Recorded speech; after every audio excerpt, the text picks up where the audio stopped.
Good afternoon. It's great to be here in New York. And thanks for joining our new series that we're calling One-on-One Day. And this is an opportunity for us to sort of pull up in our work and talk with others who are doing incredible work out in the field. And I'm really excited to welcome these folks here. And I'm going to have them introduce themselves in just a minute. But we're going to be talking about, the opportunity myth, a report that TNTP put out in September, at the end of September. And they set out to answer the question of why is it so that so many students graduating from high school that get to college are not prepared or go to career? Like, why are they not prepared? And just to reground people on some of the statistics, quite literally 40% of students who go to college have to take at least one remedial course. And when you look at the number of blacks and Latinos, the number for blacks is 66%, and for Latinx young people, it's 53%. And if you continue to just like understand this further, we also know that if you're a first generation college prospect, if you take just one remedial course, you have a 74% likelihood of not graduating from college. And this is costing students and families $1.5 billion a year. And what's, I think, most outraging about this is these are skills and knowledge that they should have coming out of high school. And the thing is that most kids actually believe they have them. They actually think they're ready. And I feel very passionate about this because in many ways it's my story too, of how I went to college and realized I'm underprepared, had no idea, and you sort of just feel like everyone lied to you because you did everything right. You in fact did everything you were told to do, and you did it really well, and it wasn't good enough. And that, I think, is one of, I don't know, the greatest injustices. And so I'm excited to have you all here because this obviously is so related to our work at Teach for America. In our foundations, if you go to our core tenets and go to our approach, you know, our approach is that we are, of course, making the very first promise we make to our students is that they're going to get the education they deserve, period, end of sentence. That is our first promise that we make, and our job is to ensure that we're delivering on that. And so ensuring that we have excellence and equity in the classroom is what our core members and what we're fiercely focused on.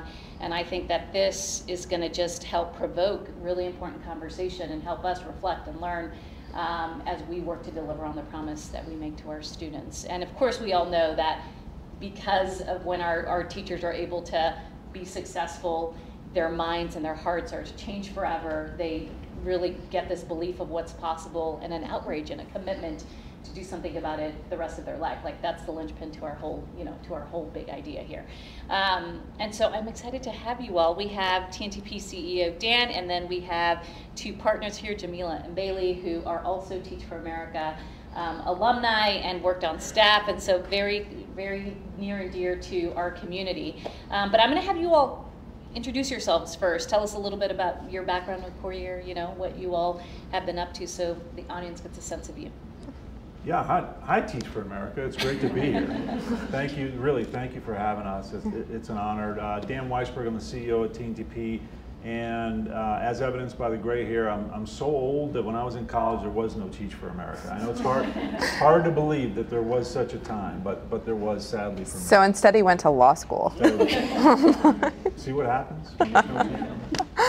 Hi, Jamila Newman. I was a 2002 Atlanta Corps member where I taught elementary school, and excited to be back. I was in TFA when we were writing on chalkboards still, so excited to see the growth and all of you wonderful people today. You have to say what you did at TFA for Oh, many years. You're a legend. I ran the Houston Institute for a few years, for 7 years. Yeah, training many of our a few or 7. Yeah. I like it. And hey y'all, I am Bailey Cato-Zubrick. I was a 2007 Eastern North Carolina Corps member, taught 8th grade science in Durham, North Carolina.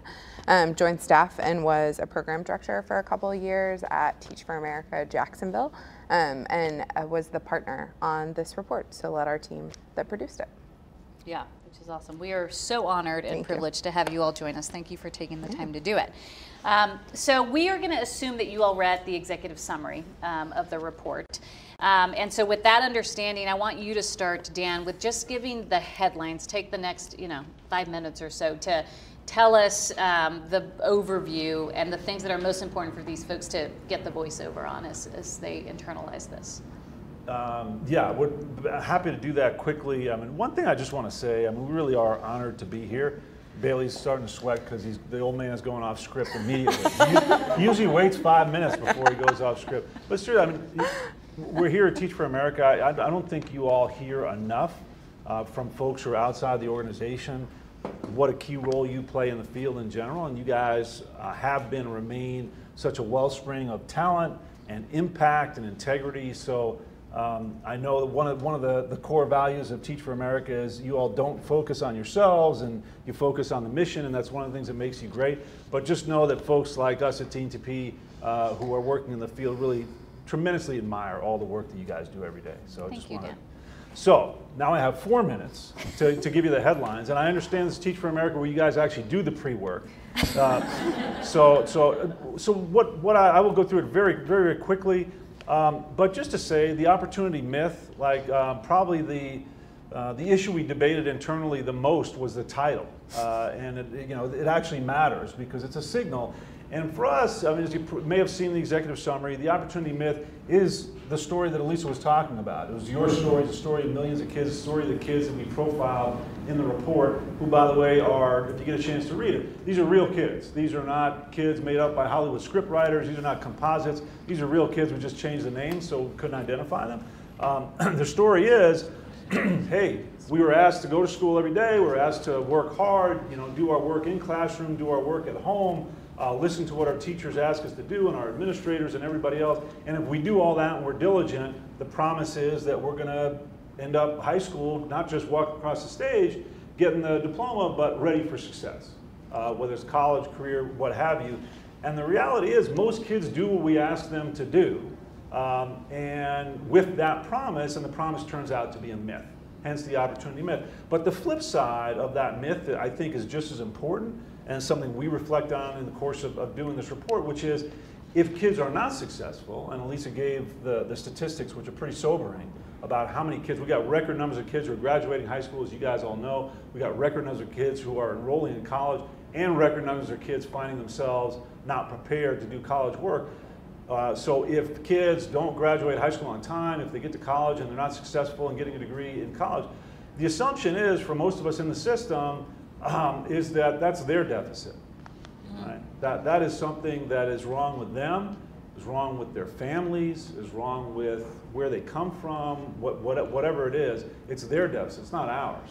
Because the assumption is if they do everything that we ask them to do, they're going to be successful, ergo, if they're not successful, that's their fault, it's not ours. And that is a really, really pernicious problem that you all are confronting every day, and the work you do, we're confronting every day. And what we hope we can do with this report is put some data and put some narratives out there and provide some tools, by the way, for practitioners, for teachers, for parents, for students, for system leaders that they can use to begin to change that myth. So what do we find? First thing, you all, I'm sure, confront this, we confront this, the idea that college isn't for those kids. The kids who live in that part of town, the kids who didn't grow up speaking English, what have you. College is not for them, so it's okay if they're not on track for college. Well, if you ask the kids, you find something really different. 94% of kids across all demographic groups, across all performance groups in terms of how they're performing in school, they aspire to get a college degree. And 70% of high school kids who are, of course, really thinking about what they're going to do next have career aspirations, and very concrete career aspirations, that require a 4-year college degree. So the idea that college isn't for some groups of kids, if you ask the kids, that's not what they're thinking about. And Dan, this was a diverse group, like geographically, like where we can really be confident. Like that's a good takeaway here, that kids want to go to college, and that's what is on their mind. No, it's a really good point. So it's not a scientific sample, but we partnered with 5 systems across the country, really geographically diverse. And if you look at the student demographics of the systems that we work with, 1 rural district, 3 urban districts, 1 charter management organization, it's broadly representative. It's roughly representative of the nation as a whole. So yes, these are, we think these are representative ambitions that kids have. So we spent a lot of time, Bailey's team spent a ton of time in classrooms. They did 1,000 hours of bell-to-bell observations. What did they find? First of all, the narrative that kids are not really doing what they're being asked to do, not what we found at all. About 90% of the time, kids are on task. Kids are, if they're being asked to do a worksheet, they're doing a worksheet. If they're being asked to turn and talk, they're turning, they are talking, they're doing what we're asking them to do. They are meeting the expectations that are set up for them, so 80% of the time they're getting A's, B's, or C's. Majority of the time they're getting A's and B's, so working hard, high aspirations, doing what they're asked. Problem is not being set up for success. And why is that? Well, only about a quarter of the assignments they get are at grade level, so they can get an A+ on every single assignment they're getting, and most of them are not preparing them for the next level or ultimately for success in college and career at all. That's a problem. Only about 8% of the instruction, again, Bailey's team looked at hundreds and hundreds and hundreds of lessons all across the country. Only about 8% of them had grade level content and actually asked the kids to grapple, to think, to do the cognitive lift about that grade level content. So the instruction generally is not setting up kids to succeed. Only 44% of teachers believe that their kids can meet the demands of the standards. So that's a problem. We were just talking about Jamil and I are both former basketball players, although she was much better than I was. And if your coach comes into the huddle and says at the beginning of the game, let's go out there and try, but I actually don't think we can beat this team, 100% of the time you are not going to beat that team. So this is expectations are a huge issue, and kids are not engaged most of the time, even though they are on task. That's a big lesson for us at TNTP. You can go into the classroom and kids can be doing the worksheet and we can mark them down as being engaged. If you actually ask them what's on their mind, as we did 30,000 times, what you find is they're very often thinking about something else. They don't feel what they're being asked to do is interesting, is enjoyable, is relevant. If you talk to learning science experts, they will say, if you don't believe those things about what you're doing and you're not deeply focused on them, you're not learning, you're not retaining. So that's a big, and there are issues, maybe we'll have a chance to go into this, particularly the secondary level, when you ask kids questions like, do you feel proud? Do you feel successful? Do you feel smart? Most of the time at the secondary level, they don't. And that we think is a problem in and of itself. And then, the issues that will be no surprise to anybody joining us online or in the room, there are huge inequities baked into the system. So you will see, and this I would say, the most important thing I think is if you find this report to resonate with you and the work you do, and you're talking about it, the most important point to get across to me is that we don't have an ability gap. We have an opportunity gap. So many people will look at this, some in good faith, and say, well, of course, kids are not getting assignments at grade level. It's probably just teachers and administrators and district people appropriately putting assignments in front of kids that meet them where they are. It's not the case. What we saw is when kids are getting grade level assignments, when kids are getting challenged across different demographic groups, they're succeeding most of the time. There's a gap, there's a small gap. But just to give you one snippet of the type of inequity that we saw in the course of doing the study, in the classrooms that were made up predominantly of kids of color, and we looked at every single piece of work they did for 3 separate weeks during the school year, and 40% of those classrooms are predominantly kids of color. Not one of those assignments was at grade level, not one. So those kids are spending 3 weeks, and it's probably representative of the whole year. They're spending all their time in these classrooms, hundreds and hundreds of hours, with no chance, even if they got A+ on everything they're doing, of actually succeeding. So huge inequities based. And then, we were talking about this earlier, the most important thing is, this is bracing, this is somewhat dispiriting, but there's enormous hope here. And so what I would say is if you look at the statistics of what happens when kids in our study even got a little bit more access to one of the resources, one of the 4 resources that we studied, they zoom ahead. Kids who are way behind grade level, when they get access, for example, to more access, not 100%, but more access to grade level assignments, they gain 6 months of learning in a single year. And as you all know, there's very few interventions that we have that will get that kind of impact in a single year. If they have teachers with high expectations, they're getting almost 8 months of learning in a single year. They are achieving at much higher levels to the point where if kids were able to duplicate the gains that we saw in 1 year, in the 1 year we were studying, if they were able to duplicate those gains over 5 years, the achievement gap would disappear altogether.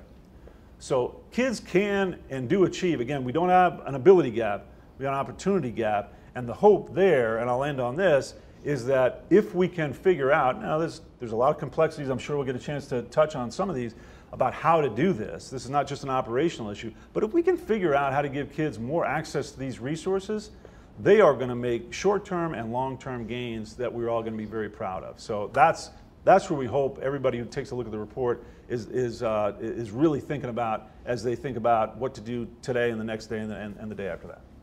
I will say, you all, I think this is like so hopeful, because I just think there's so much agency on us as adults, the people. Like, what choices do we make, and that there's clarity around some of the biggest things that just really matter. The good news is that at Teach for America, I mean, you know, on our foundations, we say we know there's not an ability gap.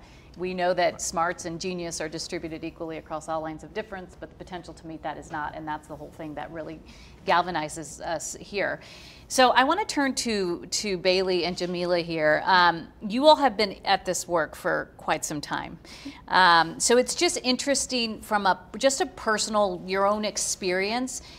What was illuminated for you all that was fresh or new, and whether you knew it 20 years ago or 10 years ago, but it's like new, anything that surprised you? I also want to know, after we talk about that, any big surprises for the teachers and the principals themselves that you all were working with that were like, wow.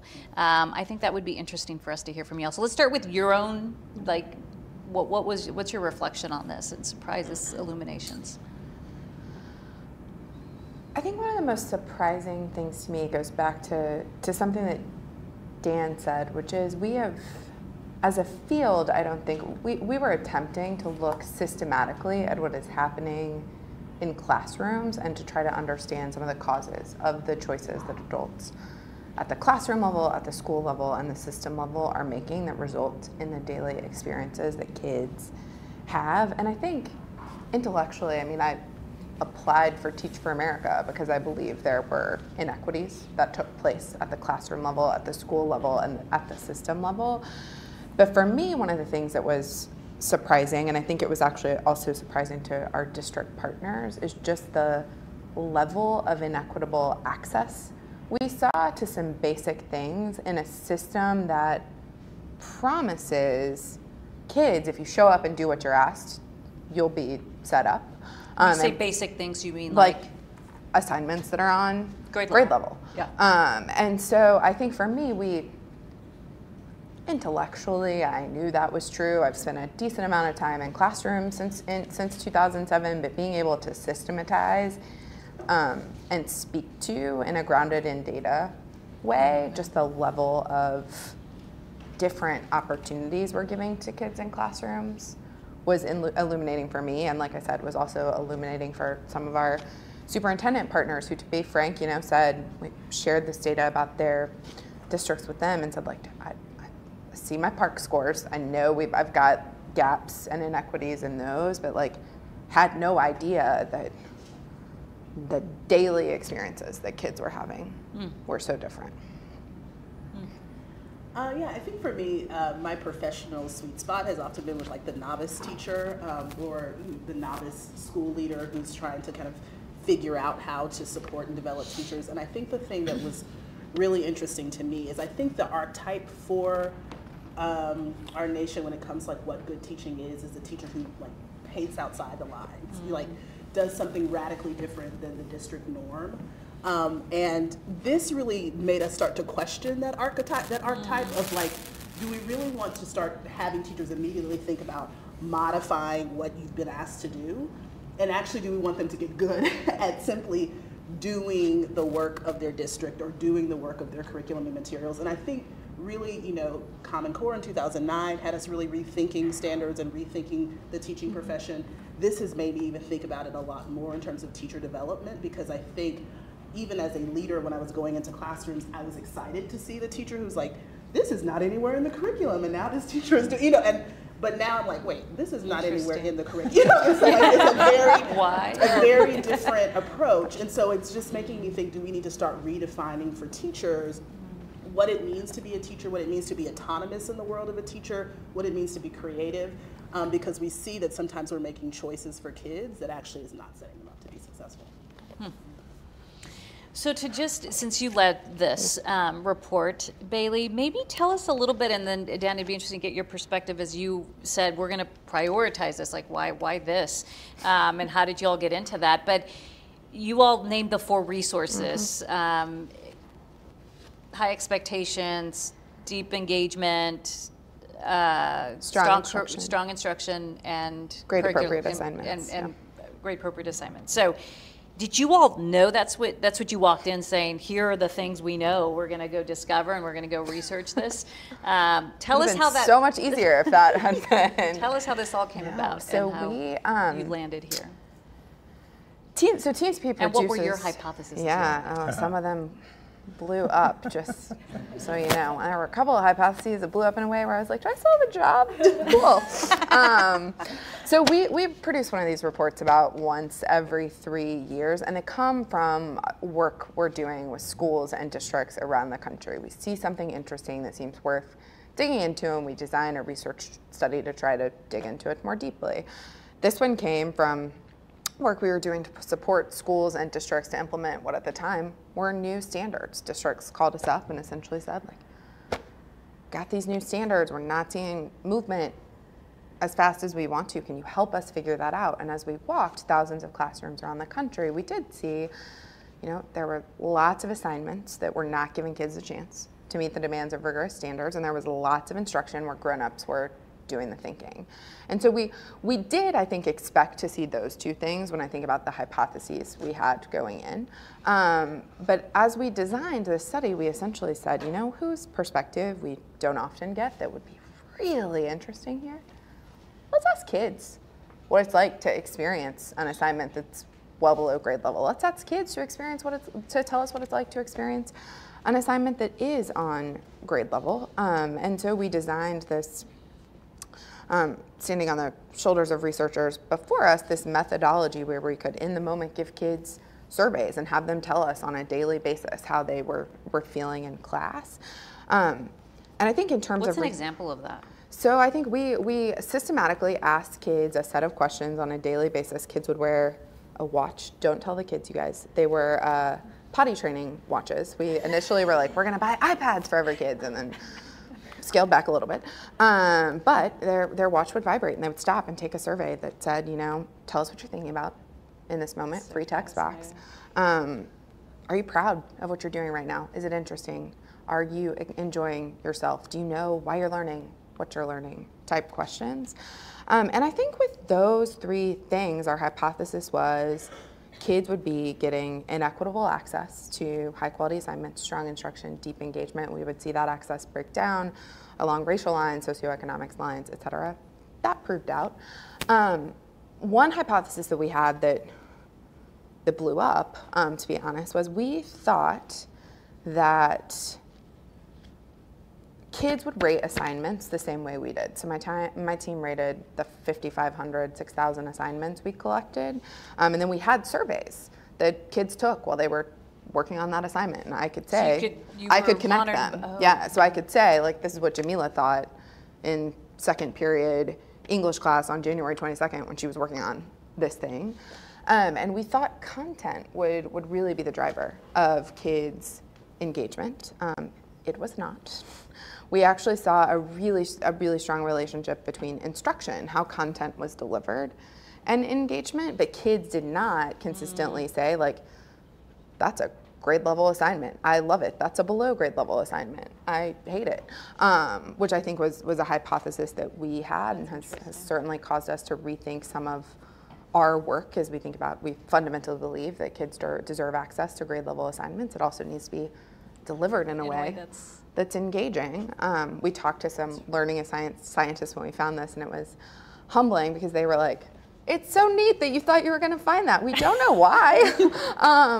And the thing they said, I'm a learning scientist, go to learning science conference all the time. Sometimes they're boring as hell, right? Like, because it's not because I'm not interested in the topic, it's because the delivery is poor.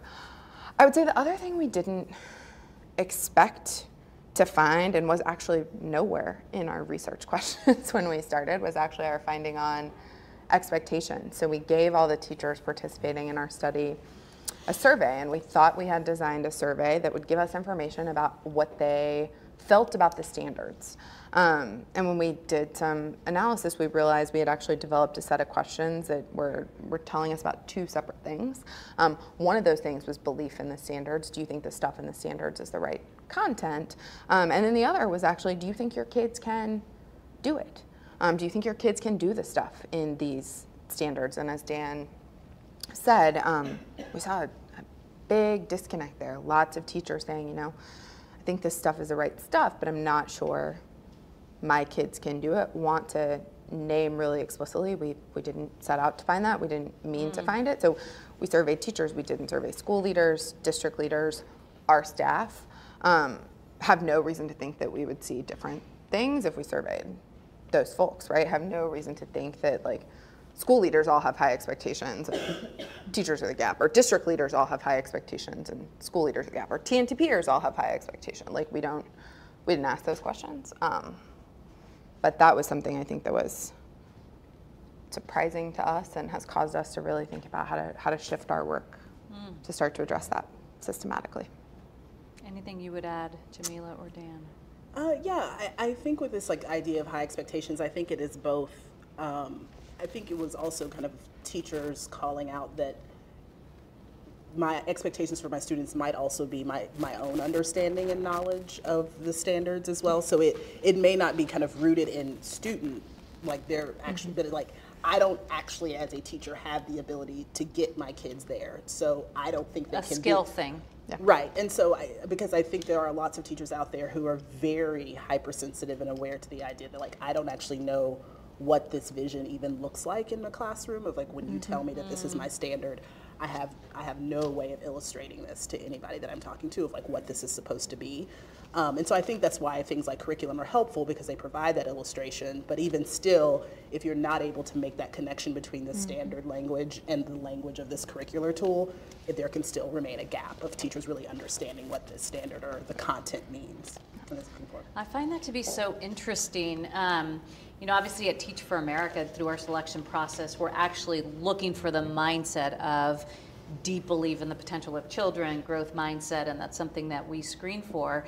How are you all thinking about, so say more about, what I think I read was that there's of course bias. I mean, we know that there's bias, but that a lot of what was going on here was a lack of knowledge and skills to what you're saying here. Jamila, did we hear that right? And then what's the implication of this? Like, how are you all thinking about then, how do you go then teach this or fix this or help our educators on this front? You want it? Yeah. You start, Jamila. Yeah, so it's like literally what's keeping me up at night. So I think there are a lot of things that we're thinking about. One, I think to tackle bias, we are now talking to actual scientists to talk, rather than just like amongst ourselves.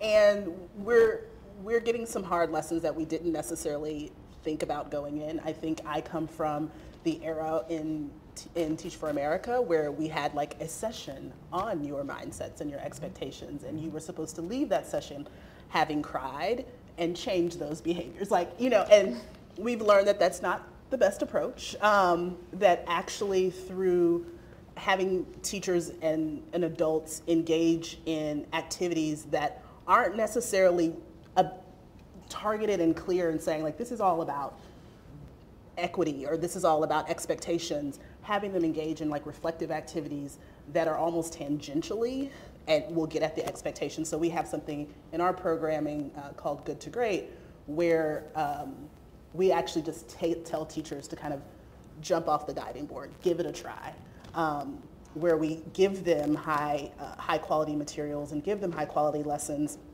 And many of those teachers are already in the class. All the teachers are already in the classroom. They are proficient or strong teachers in their own right within their district, and we're trying to take them to the next level. And so many of them come in not expecting their kids to be able to do the work, and it is about taking that risk from the adult perspective, and then coming out of that, reflecting deeply on what they saw happen. And it changes their expectations, but we don't say, we're about to engage in an exercise that is meant to target your biases and expectations. Because you have low expectations. Right, because that turns people off, that gets people thinking Defensive, like, are you calling me racist? Like this is, and that's not what we're going for. And so I think that's the first thing, is that we actually need to think about simulations and practices that actually have people going through that reflective exercise, where we're not so like concretely or over the head kind of explicitly saying that this is what we're trying to tackle. I think the other thing that we're really trying to think a lot about is when we talk about getting folks clear on their understanding of content and like what it means, is it's not just a teacher thing. Like we need to make sure that everyone supporting that teacher is really clear on what we mean. So like in the opportunity myth, we talk a lot about like the systems in the schools where we saw that big change happening were really those environments that all had a very clear understanding of what high instruction means.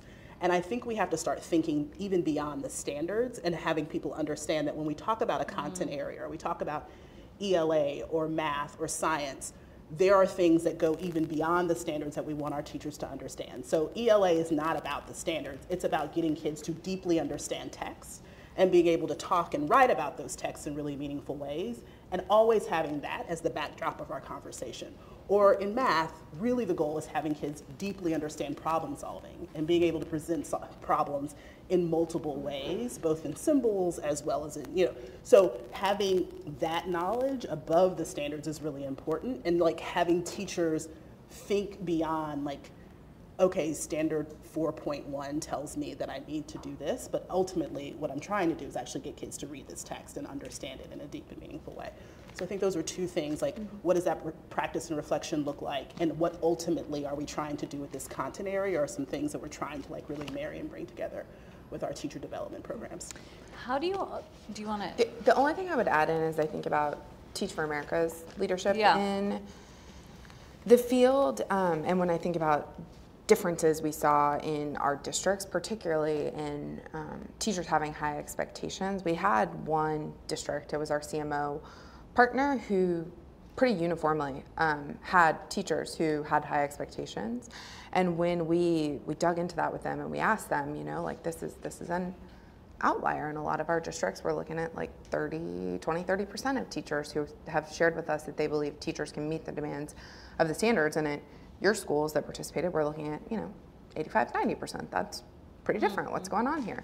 And what we heard from them was, it's an interesting problem to try to solve, like, can I move your expectations? But that is not the work we are interested in doing. We are actually hiring people who believe that kids can learn, because I can teach you how to teach.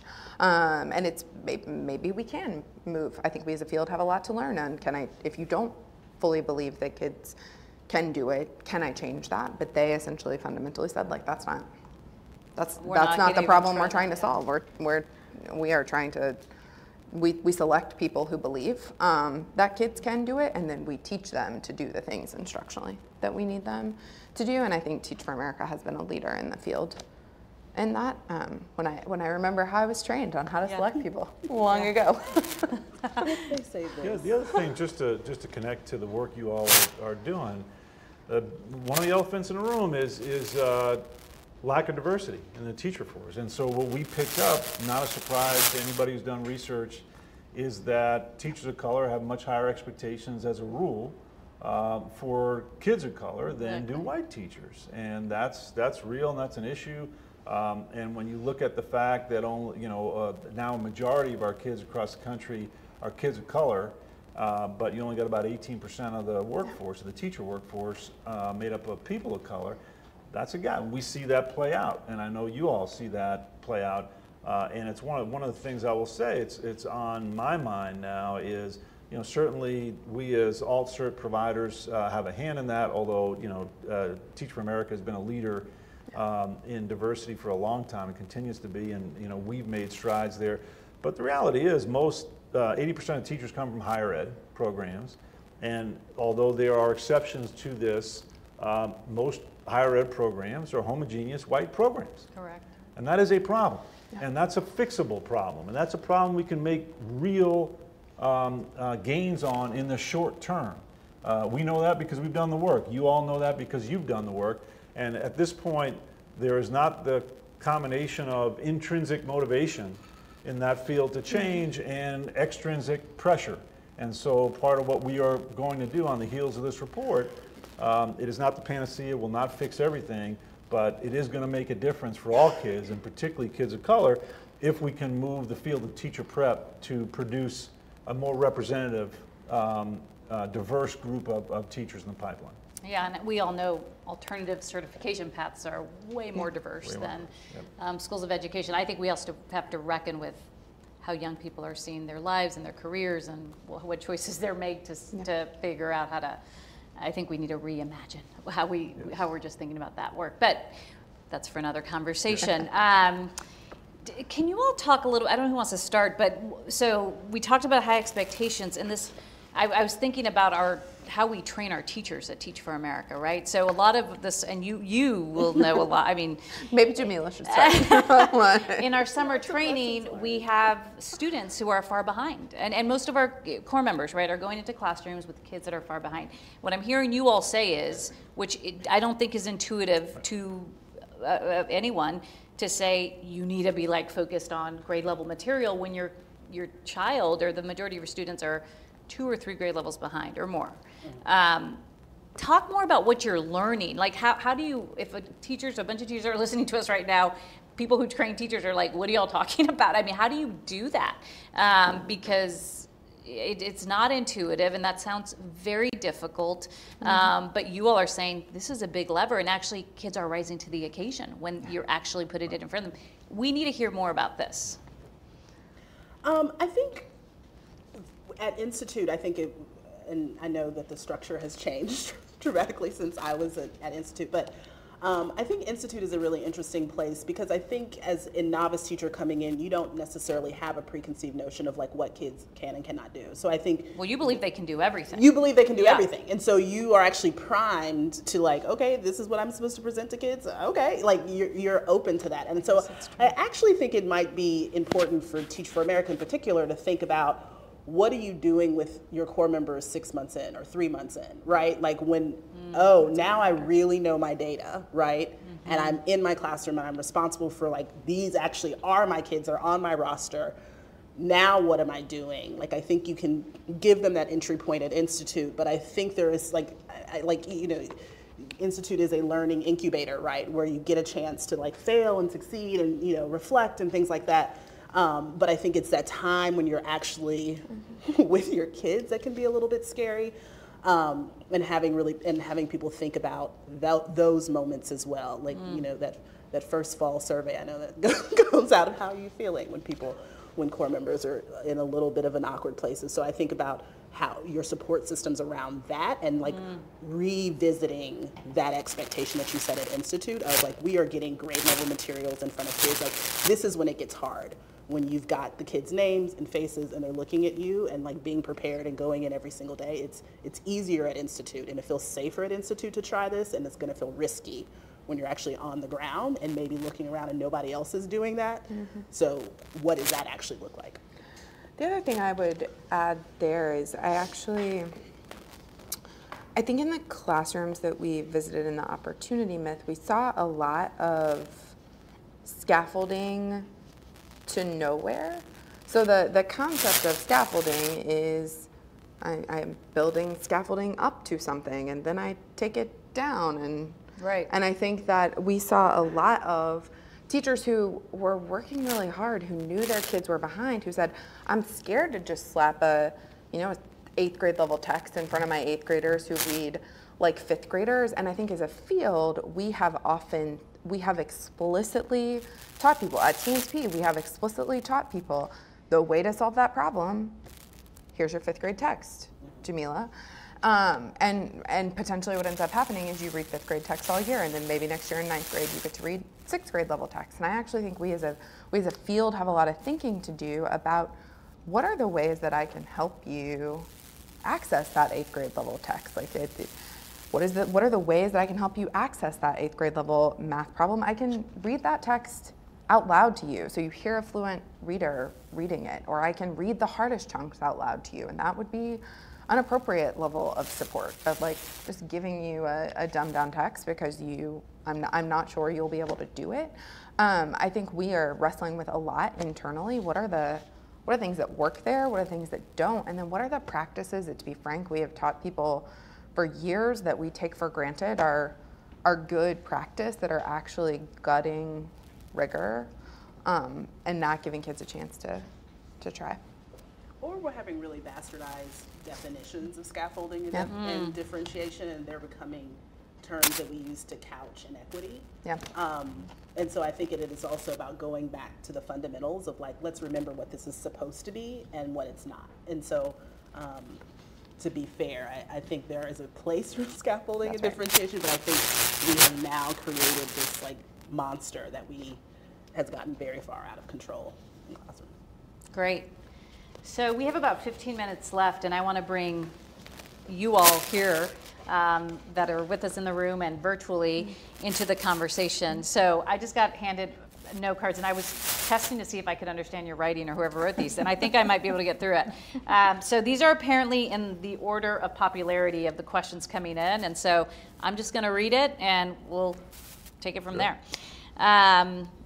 So how can we use this study, and this is coming from Michelle Faulkner in Eastern North Carolina. Yay, ENC. How can we use this study to help shift teacher mindsets before they even get into the classroom for the first time? For example, how can we introduce the opportunity myth to our 2019 core members before they come to Institute in June? And is that similar or different to how we share this with teachers currently in the classroom, anywhere between year 1 and year 30? And then there was a follow-up note from Griggs here that said, from Josh Griggs, who's in the audience, could this be part of the selection process? What do you Reactions think, to this? TFA experts? You too, Dan. I mean, so I would say we've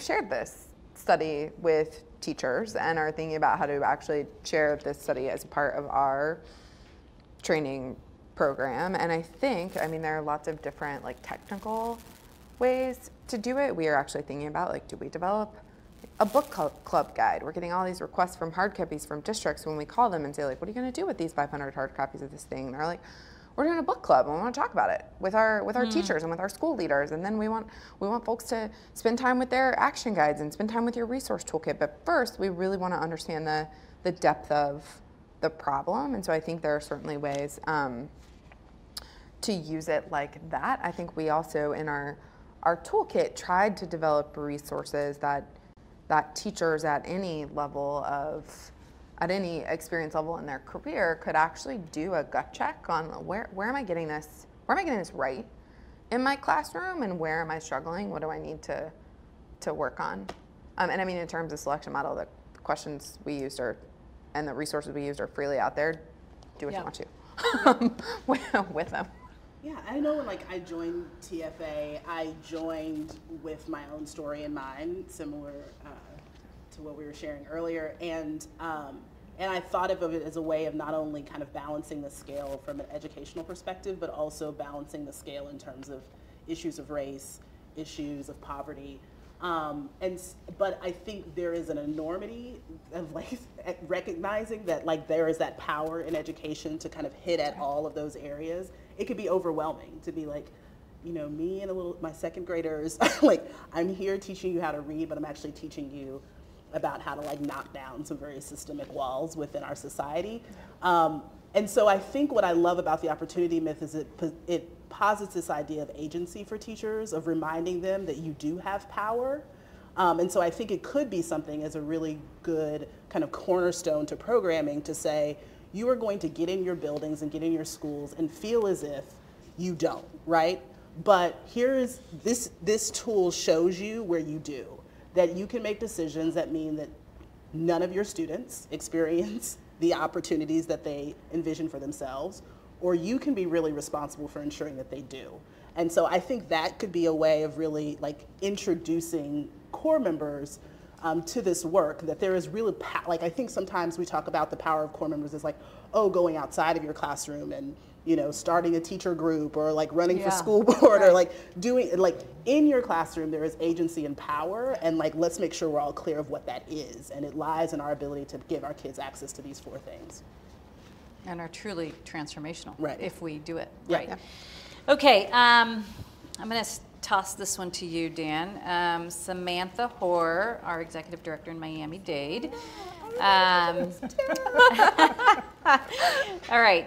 Teacher unions often talk about the deprioritization of teaching. Deprofessionalization. But I think that's what she meant, but this is deprioritization. The deprofessional, or maybe it's written wrong. Yeah. And they point to Teach for America and other, you know, routes to teaching as a cause. How are they responding to this report? And is this coming up? What's the point around expectations? How are people reacting to that? Yeah, literally the answer to that question is they're responding with silence. So we approached both the national teacher unions, AFT and NEA, as we always do, to brief them on the report. We had conversations with AFT. You know, they were somewhat engaged, but the reality is NEA not at all. And they've, to this point, they've basically ignored it. And I could only speculate, you know, what's going on from their side. They are obviously, the teacher unions at this point are dealing with some pretty big existential crises after the Supreme Court decision that took away their right to charge agency fees. That's a huge crisis for them. It's only beginning to be realized. Obviously, they've been very involved politically at the national, state, and local level. You know, this, I will say that as we have briefed different stakeholders on this report. What about schools of education? Schools of education have similarly been pretty silent. Okay. And I'm trying to poke the bear and get a reaction. But you can, by the way, anybody who wants to do this, the beauty is that Title II data, so demographic data for each program, teacher prep program, is freely available online. You can go to the Department of Education website, and so you can see, for example, at Ohio State University, which is a fine institution of higher learning, which produces something like 400 teachers a year. That's a very big program. Produces about 93% white teachers a year, and you can call them out. I've yet to be successful in getting them to respond, which is, you know, what you want. So they haven't engaged much. I will say, when we certainly have engaged teachers, we've engaged practicing teachers and a lot of former teachers. The message that is the toughest by far, and we have definitely gotten some, you know, reactions, provoked some reactions, is the big surprise, the issue of race. And the stat that I talked about a couple of minutes ago, we're finding that, you know, in general, white teachers have much lower expectations for kids of color than teachers of color do. And so we have definitely had some veteran white teachers who have said, and probably would have been predicted by our partners in the behavioral science area, who said, "Oh, I feel like you're just attacking me and, you know, accusing me of being racist." And that's really not, you know, that's not the intent. But we're certainly not going to run from the data when it reflects systemic racism. So that's a tough issue with the unions. I would hope that at some point when the unions are able to, you know, take a breath, which I'm not sure when that's going to be, they would look at this report and the work of Teach for America and the work of TNTP and other organizations in the field to say this, you know, back to that first word, if we really want teachers to be recognized as the professionals they are and for doing the critical function that then we're going to have to confront issues like this, issues like expectations, issues like the micro decisions that teachers are making that can have really profound effects on kids. And a lot of teachers, I mean, I talked about some of the white teachers in particular who had negative reactions, but teachers in general embrace this, like, yeah, and have been going to our website and going to us to say, give us the tools, tell us how to do this. Like, we want to do this, and we want to do this tomorrow. And that is really gratifying to see. Yeah. So part of our mission now is to support those teachers on the ground as much as we possibly can. Have you all figured out how to get in this case, you're talking about white teachers who are, having an adverse reaction in some instances. I mean, this doesn't mean that white teachers can't be effective and have a truly impactful impact. So how do we get past people seeing like, this is just what the research is saying. It doesn't mean you are stuck in a box and can't overcome here, but it's our job to be aware of, the realities around us. Yeah, and we went out and previewed the report with teachers so that we could learn, because teachers are obviously a critical constituency and audience for this report. So part of what we realized is we should acknowledge the systemic factors. And yes, teachers have a lot of agency, but they don't have complete agency. And all of you know from your time in the classroom, there are things you can do with your kids, and there are things you can't accomplish because the system is not allowing you. And these issues we're writing about, this is a classroom level study because we want to get at root cause here. So we want to get to the kid level, we want to get to the teacher level. But these are systemic issues, as Bailey was saying before. So we had to acknowledge a couple of things. One, that we are not singling out teachers. Teachers have a lot of agency, but they are part of a larger system, and these are systemic issues.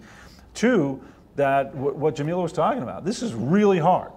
This is real. What we are asking teachers to do here is really difficult, and nobody's figured out the magic bullet for how, in other words, how to differentiate for a group of learners who are at very different levels and need very different things. We do a terrible job supporting teachers generally about how to do that.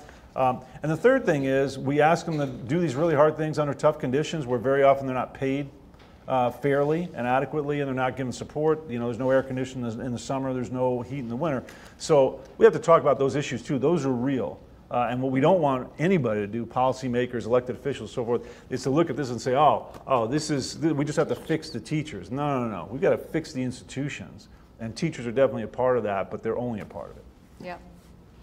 All right, I think we have time for maybe one more question, then I want to end with a question. So I'll read this one that just came in from Clara Hess. One paragraph in the conclusion, one paragraph specifically acknowledges how painful this research was for you all, that you are now actively working to shift your approach. So tell us about that so everyone knows what you're talking about, remind us of that. And then how much did you debate including that acknowledgement? And what led you to conclude that owning past mistakes within the model or approach was important? So it was not a big debate. What I would say is we looked at what we were finding and we thought about. Tell us about the mistake you all realized. What's the mistake you all had been making? So many. I don't know that there's one, right? So I think we do good work in the field, and I think we have taught teachers poor scaffolding practices, and I worked led a contract in a district where I think I may have said to them, if you just adopt good instructional materials, you're gonna fix the world, right? And I think we have not been as intentional in thinking about ways to support teachers in having high expectations for kids, and I think we've not been as I think we do good work too. So I want to name that. But there are so many things that I think as we did this study and as we talked to, and maybe the biggest and most impactful one is we don't talk to kids that often.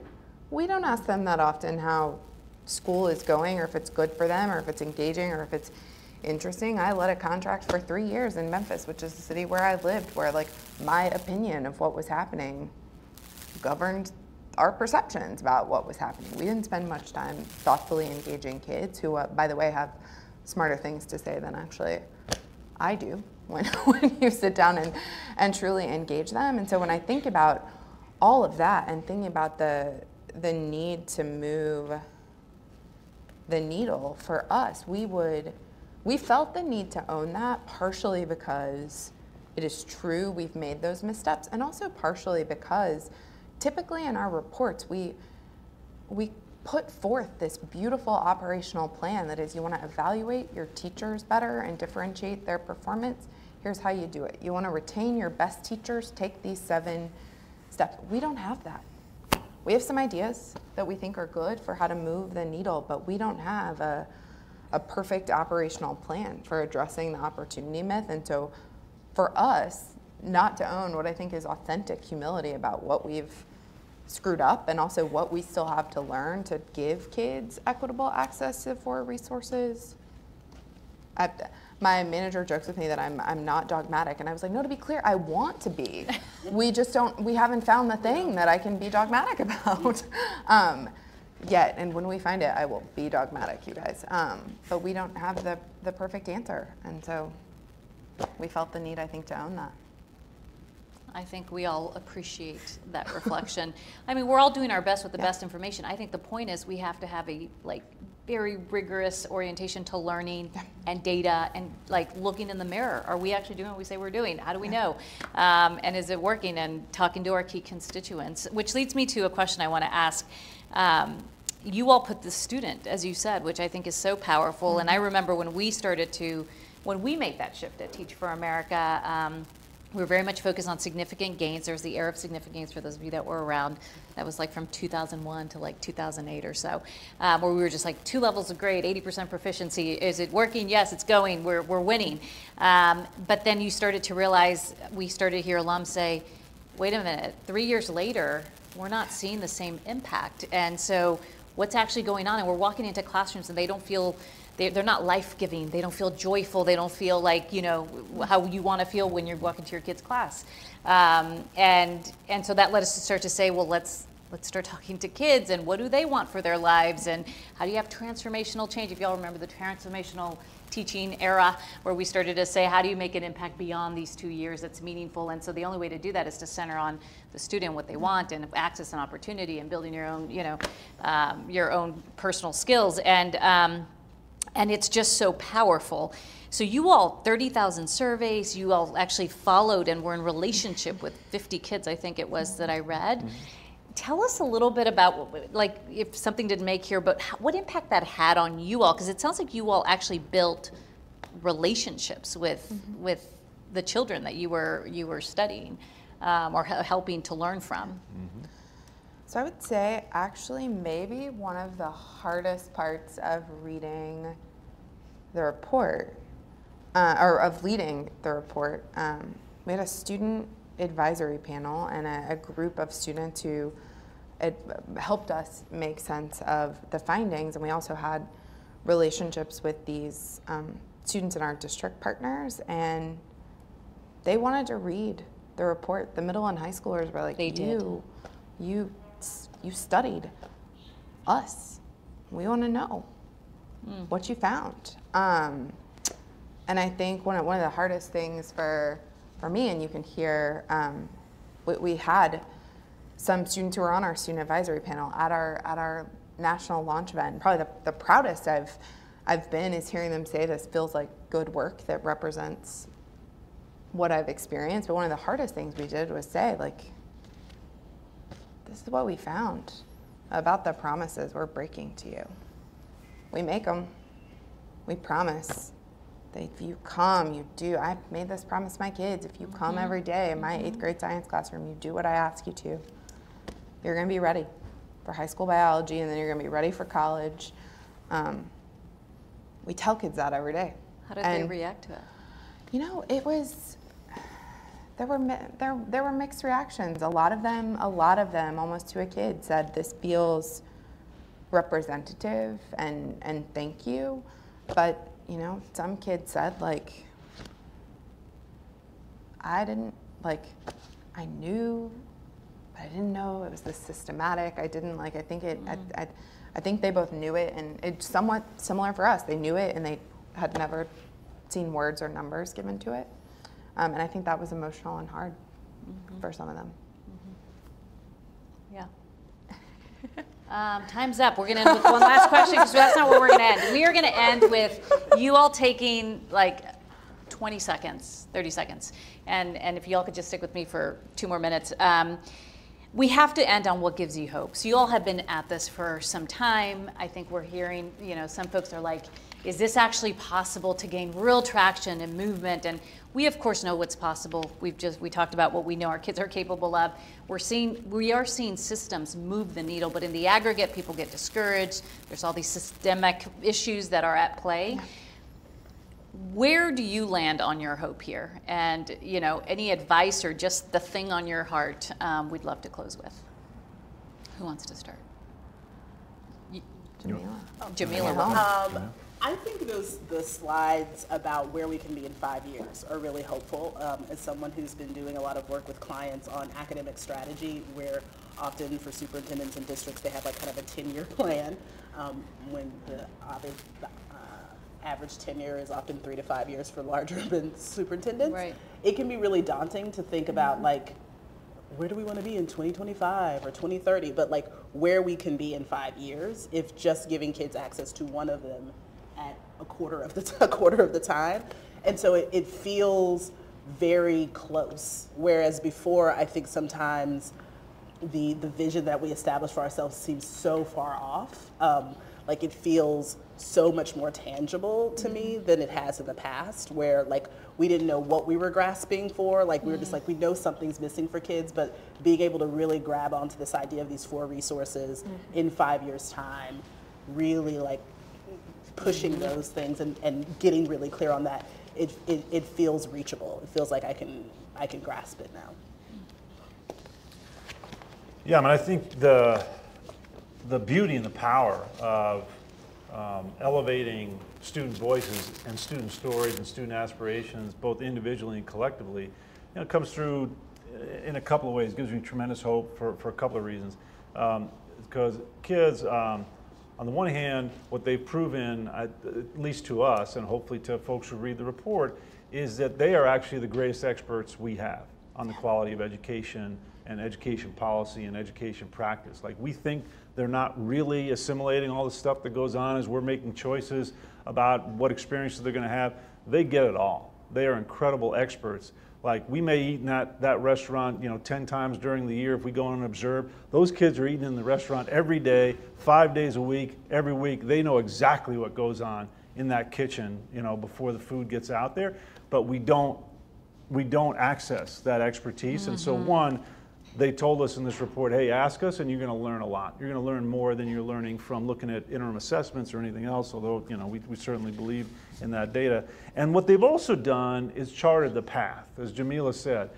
What they've done for us is said, if you give us access to even a little more access to these resources, you're going to see tremendously higher achievement. You're going to see us succeeding and reaching our goals at a much higher level. If we trust the kids to begin to shift the systems from thinking about the inputs, what are the inputs that we think we need to provide kids in order for more of them to succeed, to actually going direct to the source. What is it the kids actually want out of this experience? What are their goals? And how are we helping them or not helping them to get to those goals?